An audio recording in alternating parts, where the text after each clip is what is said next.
Good morning, North Plainfield. Today I want to show you how to use EdPuzzle. So once you create an account and you log in, you can connect to your school within the district. Most schools within this district, Middle, High, Somerset, they all have accounts through here, which is pretty cool because you can go in and you can see the other people and the other teachers that use this account, and you can see the videos that they are doing. But what I want to go over with you guys today is how to create an EdPuzzle for the first time, because it's a really powerful tool to allow students to be able to watch YouTube videos, but in an academic way. So the first thing that you want to do, let's say we want to start from fresh. What you could do is you could search for other people's content, but I would like to start fresh and make my own content. So I'm going to go down and I'm going to click on YouTube because I want to pick a YouTube video. Now I can either try to search for a video here, but I find the best way to do it is to find the video you want ahead of time, copy and paste the link, put it into the search bar, and you'll find that it automatically picks that video and turns it into something that we can edit here. So let's go through all the different things here and we can edit together. Now let's say I wanted to only show them half the video or just the beginning part of the video. One thing that I could do is I could drag and drop where I want the video to end. So in a way I could crop the beginning or I could crop the end. Let's say I want to crop the end off. And there it is, right? A cropped video. So now when I go to play it,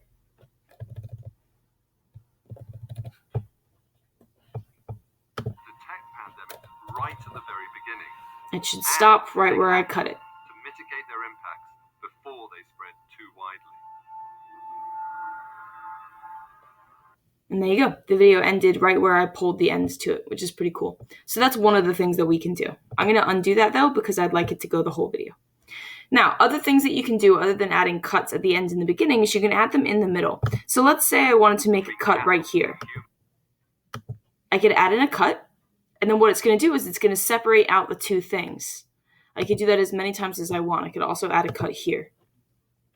This might be helpful. So let's say that I don't want this middle part whatsoever. Let's say that this whole middle piece is not helpful.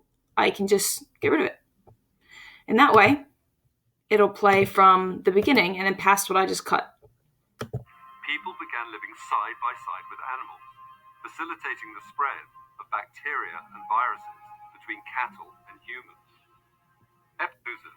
Turning the text. You see how it stopped? It didn't play anything that I cut and dragged out here, and then it continued to the next blue part. So if I wanted to, and I'm going to undo that because I want all of this video, and if I wanted to, I could cut out an entire portion of a video anywhere in the video just by adding the cuts before and after the section I want to get rid of, and then dragging this bar and then getting rid of it, not seeing it, or maybe I only want this portion of it, right? And I could go through and I could cut and really tailor the video to what I want it to be. Let's reset all of this though, because I would like to keep this video in its entirety. The next thing I'm going to show you how to do is how to do a voiceover. This is pretty cool. Now, a voiceover will get rid of the audio in the video. So it's not going to have you talking over the audio, which would be a clash of sounds, right? Instead, it's going to replace the audio with your own explanation. This might be helpful if maybe you have a picture slideshow that you found somebody doing and you wanted to do a recording over it. Or perhaps you have L's and you wanted to have a slower video for them to be able to see. You could then record over this piece. So let's sample it together and see how this works. I'm going to do start recording. I am just testing this to see if it works. We should only be hearing my voice and we should not be hearing the video whatsoever. Normally we'd be hearing this cool TED Ed intro logo music. Stop recording. So let's see how that went. Give it a second, go back to the beginning. You see how it's yellow, the part that I recorded? After I stop speaking, it should go back to the regular audio. I'm just testing this to see if it works. We should only be hearing my voice and we should not be hearing the video whatsoever. Normally we'd be hearing this cool TED Ed intro logo music.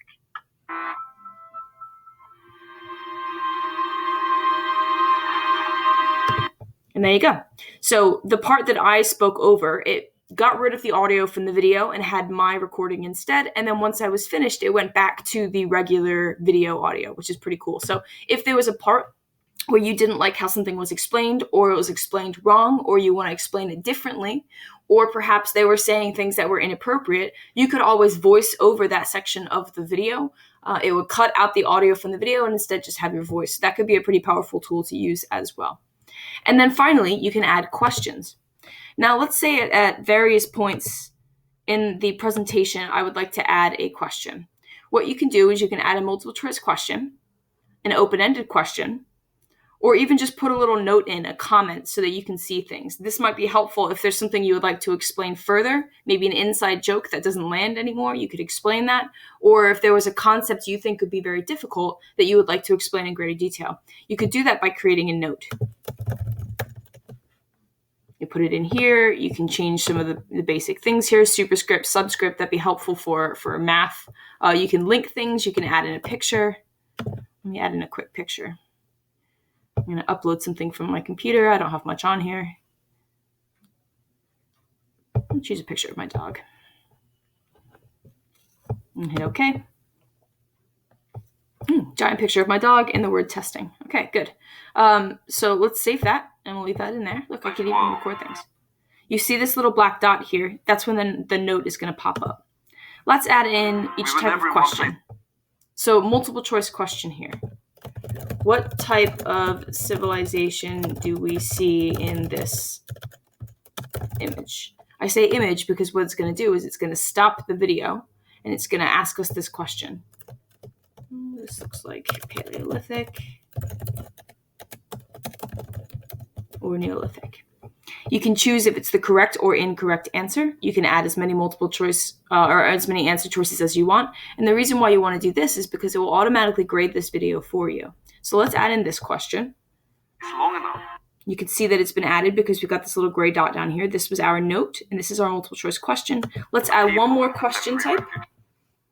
Open-ended question. What words are similar to pandemic? This video is all about the rise and spread of pandemics. It's very fitting. I'm not going to be using this with my class. I just thought it'd be kind of a fitting topic for us. So what words are similar to pandemic? And I'm going to save that and put that in there too. Okay, so I have added my own voiceover. I could have cut this and I chose not to, but I did show you how it worked. And I've added in the 3 different types of questions. The note, which is not actually a question, the open-ended, and the multiple choice. So let's say this is now finished. I could change the name of the video up here. You can see all the things that I put in it. I put in a voiceover. I put in a note at 42 seconds. I put in a multiple choice question. I put in an open-ended question. When I am finished, it does save automatically, but you need to click finish. Now, once this is made, we're going to go through this really quickly and see what it would look like for the students. And then I'll show you how to assign it. You can edit it again. You can get rid of it if you want to. You would also have to create a classroom to assign this to, and I'll show you how to do that in a second. So let's watch my video. I'm just testing this to see if it works. That works well. Good. Let's go to the first note.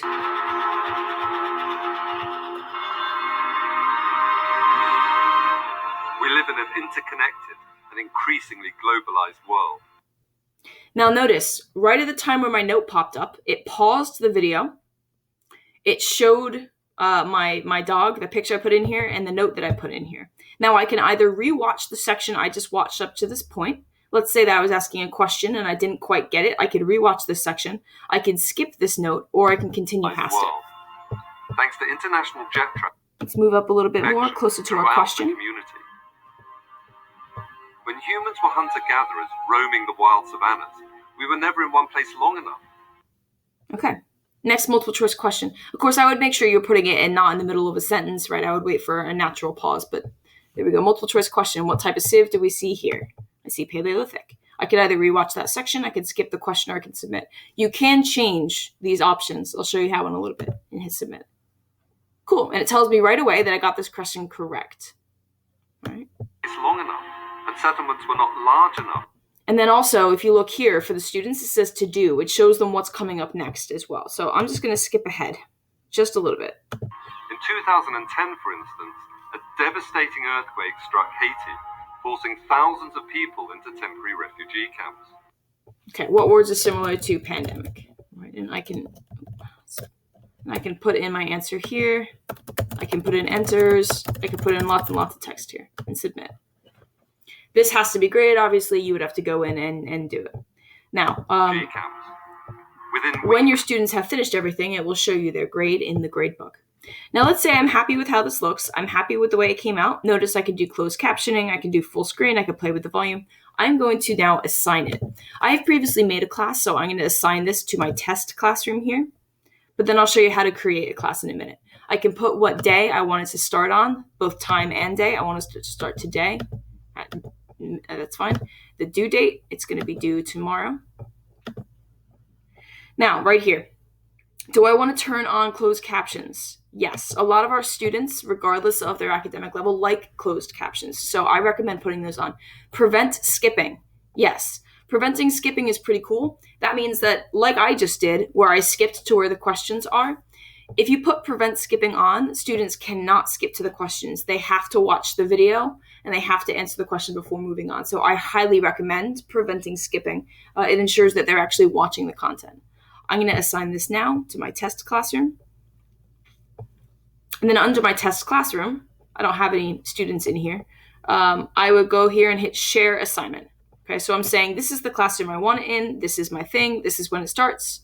It's going to be due then. Make sure we hit save, prevent skipping, share assignment. Now, right away, it's going to give me access to provide this link into Google Classroom. I would copy this and paste this into Google Classroom. Don't worry about embedding. We don't really use websites, so embedding this video isn't super necessary. No, but I can provide my students here. So I'm going to copy this link. I can then go to Google Classroom, and I can paste it in. The students can get started. Now, let me show you how to set up a classroom. If you go to, once you create an account, make sure you create a teacher account. You can go to My Classes, and over here it says Add New Class. I can either create a new class myself and manually enter the students, but why would I when I can go to Google Classroom? Once you connect your account to Google Classroom, you can just choose, like we do with Use EdPuzzle. If you use that, you can just choose your Google Classroom, import all of the students that are currently in that classroom, and that is now your assignment. I'm going to go into a different year where I have had students who have done this assignment before or done a different assignment before. I'm going to click into the assignment. And once I go in here, I can see right away which students have watched it and what the grades were. Right? It shows me that this student got 100 out of 100, 75 out of 100. And it shows me when they watched it, what their grade was, and it shows me whether or not they turned it in on time or late. See, this student did it late, these students did it on time, and so it gives me a lot of information and feedback here. It gives me a lot of options too. I can unassign it for specific students. I can reset the progress if I want them to take it again. But there's a lot of really cool things you can do. You can click in here and you can see how many times each segment was watched. Notice how I have different segments here. It kind of splits it up minute by minute. It shows me that this student rewatched the ending quite a lot. Perhaps they were losing, either they found the content really interesting or they were losing focus and need to rewatch it. But you can get a lot of information from this, and you can skip back and forth between students here. So what I recommend that you guys do if you're interested in using EdPuzzle is just go in, take any random video like I did, and just start playing around and seeing what you can do. Sharing is nice and easy to Google Classroom. Once you've come up with something, you can click on My Content here. You can find the videos that you've made. These are all the videos that I've played with and made. You see there's a theme here. Diseases in China, pandemics, infectious disease in the Inca. And you could easily go back in, click on it, and then assign it to a different classroom or reassign it if need be. If you guys have any questions, reach out at any time to the NP Techies. I hope that you guys play around and use EdPuzzle. I think it would be a great thing to do during this time of remote learning. Have a wonderful day, and as always, you can always check out our website. You can find it through the staff links page for more tutorials, videos, and help. Have a fabulous day.